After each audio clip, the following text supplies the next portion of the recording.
همین دولت سامانیان هم در برای دنیا 3 تعالیم انسیکلوپدی دادگیه.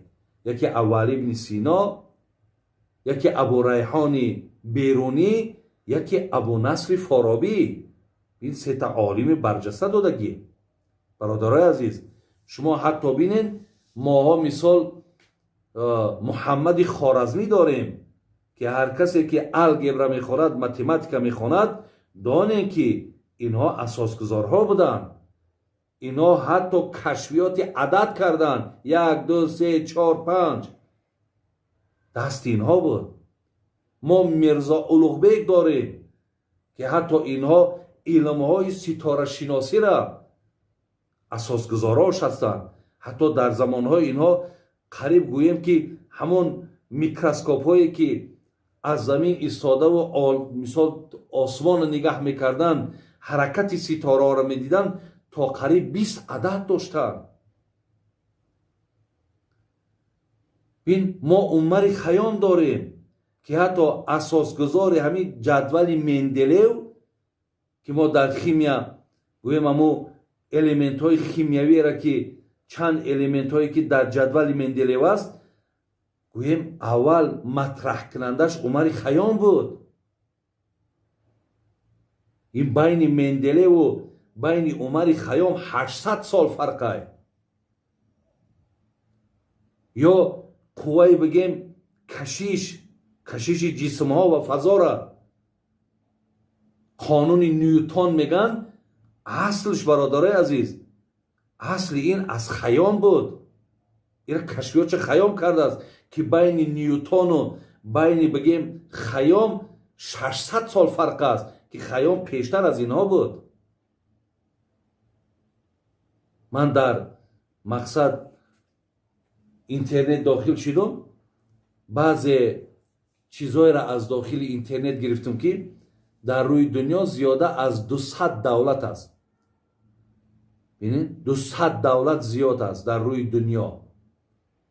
در 53 دولت اکثریت اهالی را مسلمان ها تشکیل می‌دهند. ولی شما اگر در داخل اینترنت داخل شوین،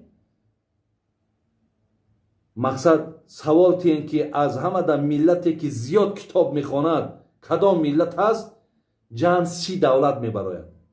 از بین همین 30 دولت همگی برادرای عزیز ببینید 3 دولتی که مسلمان نشین است، یکی عربستان سعودی، یکی اندونزیا، یکی ترکیه. دولت های هستند که اینها مقصد در قطار اینا داخل.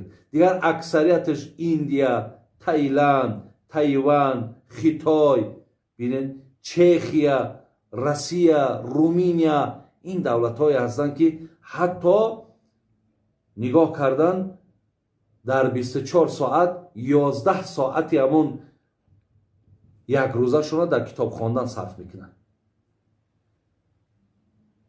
یا اینکه 9.5 ساعت شونه یا 8.5 ساعت شونه از 24 ساعت. آیا شما یک بار سوال تین خداتونه آخران باری که کتاب خواندین کی بود؟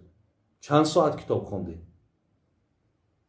برادرای عزیز، هر کسی کتاب میخواند، هر کسی با کتاب سر کار دارد، هر کسی با علم سر کار دارد، او را نشستش دیگره، او را سخنش دیگره، او را مناسبتش دیگره، او را معاملش دیگره. علم آدم بسیار دیگرگون میکنه. برای همین خواهرها، مادرای عزیز، شما در من تاکید میکنم حرکت کنین که خواننده باشین. حرکت کنین از نعمت علم برخوردار باشین. بی سواد نمانین، جاهل نمانین، نادان نمانین. الافسوس دادرای عزیز، امروز الله مهربان اینقدر امکانیت های زیبامون داده، اینقدر شرایط های خوبی را اینقدر مهیا کردن تا ما خوانیم. از این امکانیت ها استفاده بریم.